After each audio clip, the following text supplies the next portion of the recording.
And the groups throw that back in their face by actually showing some cohesiveness and a unity of voice, saying, yes, we want less government, we want less control, we want more individual freedom. That's going to really throw a monkey wrench into their plans. Sure, and they want to continue to divide and conquer. And if we can actually find some common ground with people on the other end of the political spectrum, it's going to thwart their plans. Separately, you bring up, don't give up on the political process. It's become fake. It's become a fraud. But as we get involved, we expose the voting machines. As we run for office, good people get elected. It's a battle. We're fighting crooks. Good men and women always trump them, pun intended, when we finally take action. It may take 10 years, may take 30 years, may take 6 months. You never know how it's going to work. We have the moral high ground. And by going there and forcing them to steal the nomination, that only accelerates the awakening. People think, oh, it's corrupt, exactly. Give up, you can't fix it. No, I've always said resistance is victory, because in my own life, but also studying history, it's the animating contest of liberty that empowers our liberty muscles. Mr. Rawls? I agree with you, Alex. The political process still has hope. There's still at least a kernel of hope there for America, and we cannot give up on the process. Well, look at how fast people are waking up right now.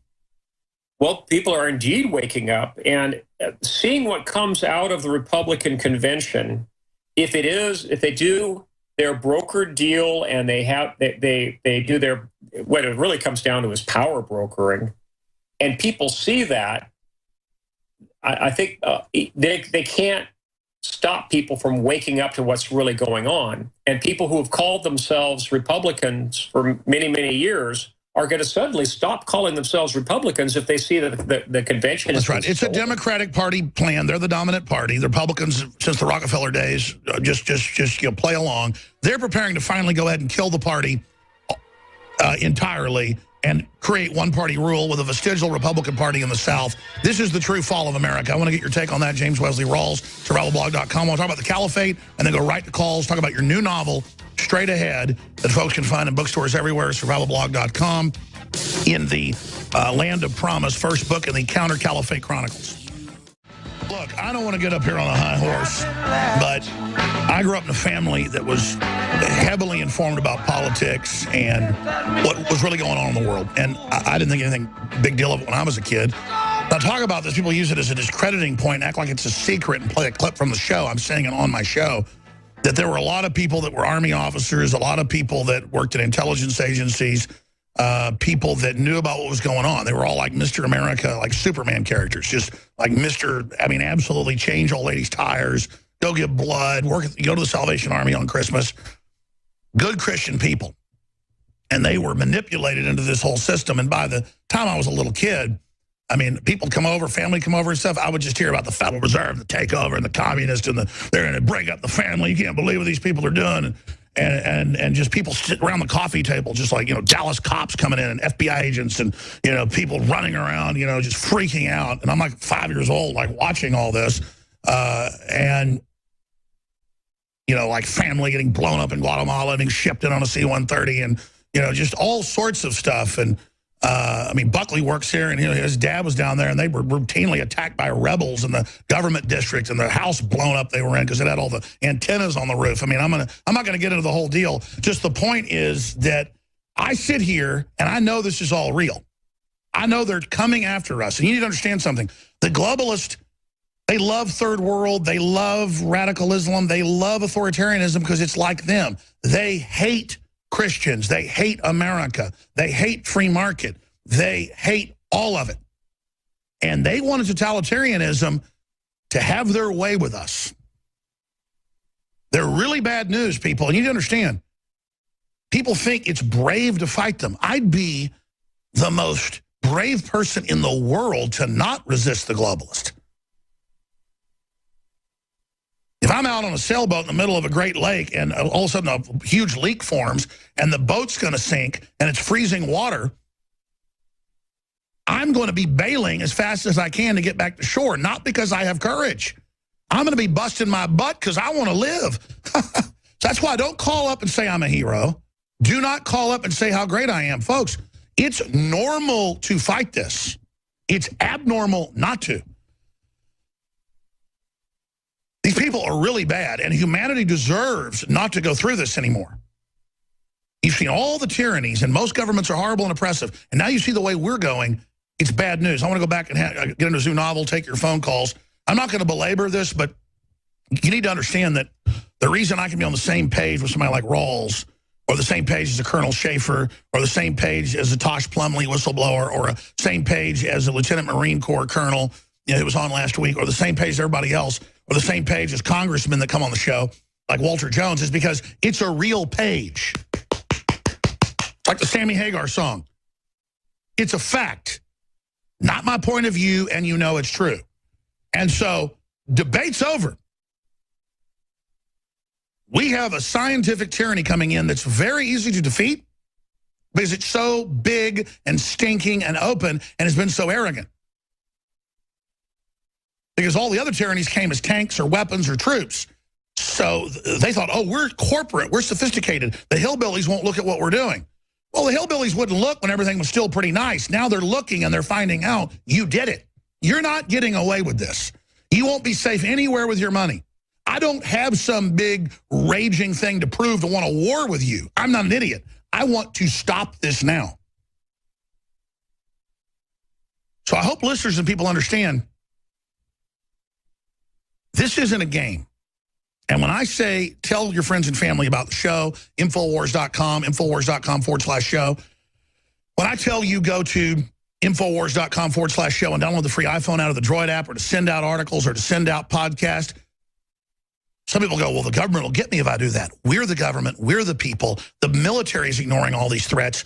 Just like Rawls said, they're coming after our free speech. Now is the time to stand, to protest, to demonstrate. You think I want to go to Cleveland when I got 3 little kids? You think I really want to get up there? You think I really want to be all over the streets? I'm going to be there because I'm afraid of letting these people win. A lot more than I'm afraid what could happen to me. Stuff in the game, people. These people want to hurt you and your family, okay? You understand that? They hate you because you're a good person. They want to dominate you. Where is your instinct that God gave you to resist these people? Get up and take action. I want to see our stories, our videos, Rawls material, everything plastered everywhere. This is a war. I have climbed up on the billboards at night, personally. I have put the flyers everywhere. I have flown around on airplanes. I've done stuff I don't even talk about on air. And I'm not going to get into it here today. I do it at the grocery store. I do it at church, everywhere. Because I'm fighting for my life. You understand that? You're in a fight for your life and your children's future. You need to act like it. And I'm not bitching at anybody. But they've put us into a trance, myself included. And I need people to go to InfoWarsStore.com and get the Hillary for President t-shirts, to get the Molon Labe, to meet like-minded people, and to spread the word and support the transmission. We brought the Hillary for President shirt back. It's been augmented. It's a new edition, but it looks pretty much the same. We also have the new Vitamin Mineral Fusion. You absolutely need that with your diet to boost your health, everything else. It's a game changer. X2, Super Male Vitality, the methylcobalamin, Vitamin B12, Secret 12's back in. InfoWarsLife.com, InfoWarsStore.com, or call toll-free 888-253-3139. I want the money to have more reporters be able to go and cover everything and not spend all my time jacking around trying to get sponsors. And I'm not complaining. But we need fuel in this war. We need to be strong to face the enemy in the storm. And I thank you all for your support. I know it's rough out there. Thank you for your prayers, first and foremost. All right, Mr. Rawls, I want to give you the floor for about 6, 7, 8 minutes as I just get really excited talking about all this stuff because things are so earnest now. It's all happening now. We've been proven right. I know it's... How does it feel for you, writing for 30 years, to now see it all proven right and to see that your work has become basically prescient? I mean, I know personally I'm not excited about the fact I've been proven right. It's a very sick feeling, but at least we've been proven right, so more people pay attention now. And then let's get into the caliphate. Sure. Well, it is gratifying to see that, you know, back in 1990, when I wrote the first draft of my first novel, people were saying that it was absolutely inconceivable to see a stock market collapse and a collapse in the U.S. dollar as a currency unit. And now people aren't saying that anymore. They recognize that it really is a possibility. And it is gratifying to see that people are waking up. But beyond that, it's important that as people wake up, they are politically active. They don't hold back from sharing this knowledge with their friends, and that they are fully committed to the fight ahead of them. You know, the old joke is that when the farmer was putting together breakfast, the chicken was involved, but the pig was committed. And we got to be committed. Yeah, that's the stage that we're at right now, where we have to be fully committed to this, because the battle is on. It's right before us. And what I'm trying to do with my new novel series, the Counter Caliphate series, is to wake people up to the big picture of what's going on geopolitically, and to point out to them that we are not just victims of our circumstances, okay? We can actually make a change as individuals, that we can individually push for the establishment of a Christian nation of refuge, for instance. That's what I put forth in the first novel in the series. That kind of change can take place. And because we are a globally interconnected society, where individuals can make an enormous difference, the individual efforts of waking people up, organizing, and creating alternatives to the current system can happen. They will happen. With God's help, these kind of changes will take place. And just like cockroaches scurrying away from the light, you turn enough lights on, like you're doing with all your educational quests, the roaches are going to go scurrying for cover. And people will realize that they individually can make a difference, and they can truly change things. That's the encouraging thing. And that's why, as a Christian and as a patriot, I hold out a lot of hope. Because I think in the long run, we are bound to win. As your promo says, we are on the march. We will prevail in the long run, and that's very encouraging. So I do encourage people to get active and to share this knowledge as much as they can with others. No one knows who said it. Last time I checked, it's author unknown of the statement, there are no atheists in foxholes. But it is true that armies throughout history know about providence. They know about trying to purify themselves. They know about trying to seek God. And that's because they've learned, even the most arrogant atheists, that you laugh at God, it's very unlucky. But you talk about George Washington and others, providence is a real thing, and I've experienced it in my life. And I just feel sorry for people that really think that this world's a joke, and who don't think there aren't good and evil forces active in the world. Those people are so spiritually blind, they have no idea what's coming or what they're about to face.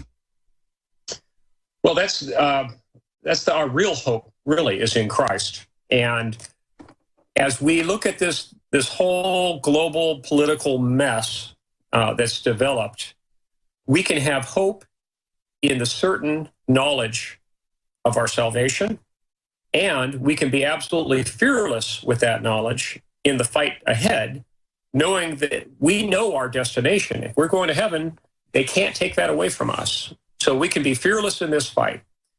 Other tidbits before we go to calls that you'd like to relay to the listeners today.